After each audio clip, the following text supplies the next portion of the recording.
الدولار خلاص بينتهي. ده اللي هتقراه في اغلب عناوين الصحف النهارده، وده لان ثقه العالم في الاقتصاد الامريكي في ادنى مستوياتها عالميا دلوقتي. معظم دول العالم بتفكر في خطط طارئه، والاسواق العالميه في وضع مرتبك جدا، ودول كبيره زي الصين بدات تقلل مخزوناتها الدولاريه. وكل ده في 3 شهور بس ترامب قدر يقلب الدنيا كلها في فتره قليله جدا. واضح ان التقيل لسه جاي في السكه. وهنا يجي سؤال: هل ممكن سياسات امريكا الحاليه تبعد عنها حلفائها؟ وهل ممكن الدولار الامريكي يخسر هيمنته على السوق العالمي بسبب سياسات ترامب العدائيه تجاه الحلفاء قبل الاعداء؟ وايه موقف مصر من كل ده؟ هل مصر خلاص خدت صف الصين في الحرب ضد امريكا؟ وايه هو التعاون العسكري المفاجئ اللي بنته مصر مع بكين خلال الفتره اللي فاتت؟ كل دي اسئله هندردش فيها سوا النهارده. انا محمود طولان، وتعالى نشوف الرابط.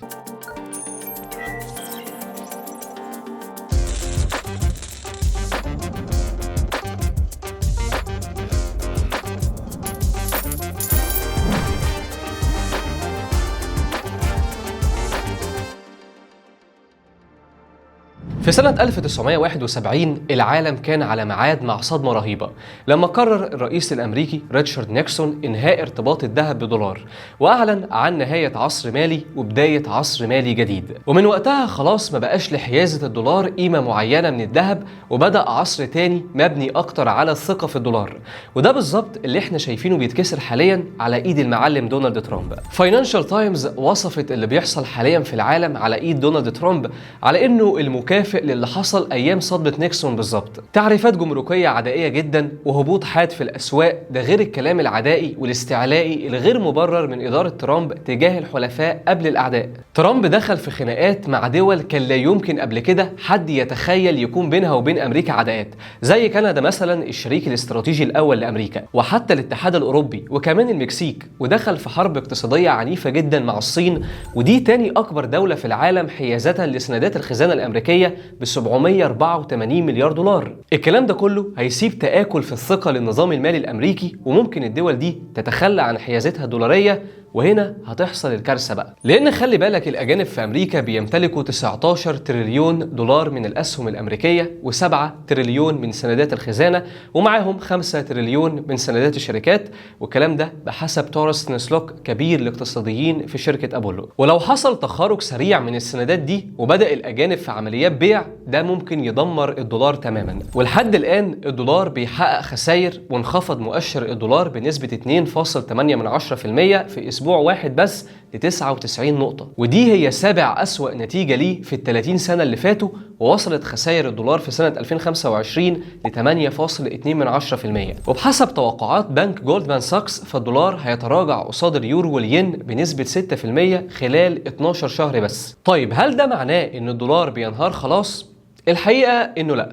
رغم كل التحديات دي لسه الدولار عنده مزايا هيكلية قوية جدا، ومفيش أي بديل حالي يقدر ياخد مكانه. الناتج المحلي الإجمالي الأمريكي حاليا بيمثل ربع اقتصاد العالم تقريبا، وأكتر من 57% من احتياطيات البنوك المركزية العالمية لسه زي ما هي بالدولار، وده بحسب بيانات صندوق النقد الدولي. ده غير بقى التجارة الدولية اللي فيها 54% من فواتير الصادرات بتطلع بالدولار، وده بحسب كلام المجلس الأطلسي أو الأتلانتيك كونسل. وفي عالم التمويل النقدي ف60% من القروض والودائع الدولية موجودة بالدولار، و70% من إصدارات السندات الدولية برضو بالدولار. وفي سوق العملات الدولار بيدخل في 88% من جميع المعاملات، يعني الناس بتحول للدولار أكتر ما بتحول لأي عملة تانية.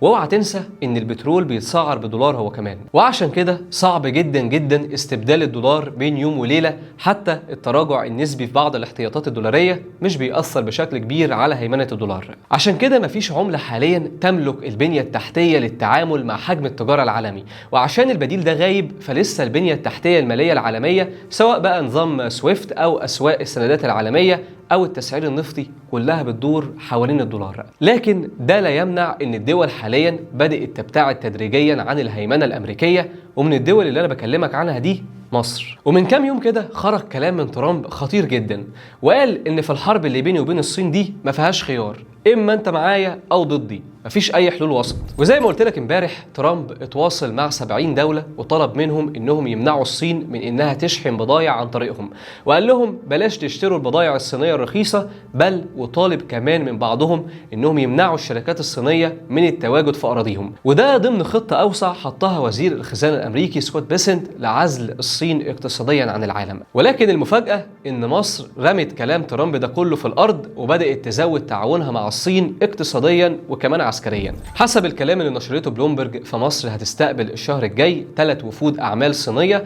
علشان يشوفوا الفرص المناسبة للاستثمار في القطاعات المحلية. وبتقول بلومبرج ان مصر هتستقبل استثمارات صينية على الاقل في الفترة الجاية بقيمة 500 مليون دولار خلال 2025 بس، علشان ترتفع اجمالي الاستثمارات الصينية في مصر ل 3.6 مليار دولار. وبالنسبة للتبادل التجاري بين مصر والصين، فقيمة التبادل التجاري بينهم ارتفعت 10% على اساس سنوي علشان توصل ل 17.6 مليار دولار مقارنة بحوالي 16 مليار دولار في 2024. وزي ما قلت لك، فالتعاون ما كانش اقتصادي بس، لا ده كمان تعاون عسكري بشكل غير مسبوق. وده لان وزارة الدفاع الصينية اعلنت امبارح في بيان ليها عن اول تدريب جوي مشترك بينها وبين مصر، واللي اتعمل تحت مسمى نسر الحضارة 2025.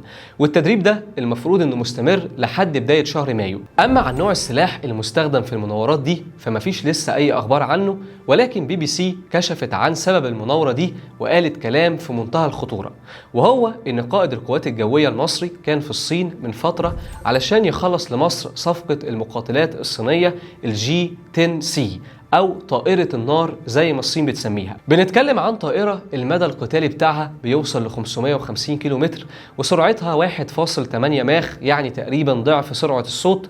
طيارة قدراتها جبارة بتتقارن بالF-16 الفايبر والميراج 2000 الفرنسية والطيارة الروسية سو-27. وبالتالي فBBC بتقول إن مصر عملت التدريبات المشتركة دي علشان تشوف الطيارة دي وتشوف تجربة واقعية ليها بعيدا عن اللي الصين بتقوله. ده طبعا غير حصول مصر على منظومة الدفاع الجوي الصيني ال HQ-9B، وهي النظام المكافئ للS-400 الروسي واللي أثار رعب غير طبيعي داخل الكيان. وهنا يجي سؤال مهم، هو مصر ليه ميلت الكفة تجاه الصين رغم تهديد ترامب؟ زي أتلانتيك كونسل نشرت مقال عن التعاون الصيني المصري في عهد الرئيس عبد الفتاح السيسي، وبتقول إن ده يعتبر العهد الذهبي للتعاون بين الدولتين. وبتقول زي أتلانتيك إنك لو عاوز تعرف العلاقات اتطورت إزاي بين مصر والصين، هتلاقي إن السيسي خلال 10 سنين حكم بس زار الصين 8 مرات، بينما حسني مبارك مثلا في 30 سنة حكم زار الصين حوالي 6 مرات بس ليه برضو الصين مش أمريكا؟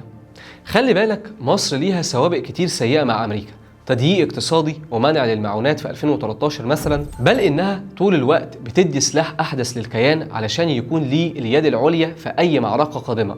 وده قانون في امريكا بالمناسبه اسمه ضمان التفوق النوعي الاسرائيلي QME. ده غير انك عارف طبعا ان لو لا قدر الله قامت حرب بينك وبين الكيان، امريكا هتنحاز ليهم سياسيا وعسكريا بلا اي شك. وعلشان كده فاينانشال تايمز بتقول ان مصر شايفه الدول نوعين، اما دول عندها القدره لتقديم الدعم لمصر بس ما عندهاش الرغبه، او دول عندها الرغبه بس لا حول لها ولا قوه.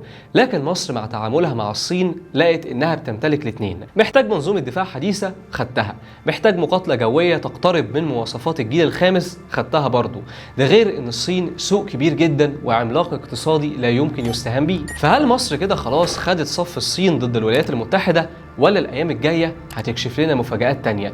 قول لنا رايك في التعليقات، وما تنساش اللايك، وكالعاده شير الرابط.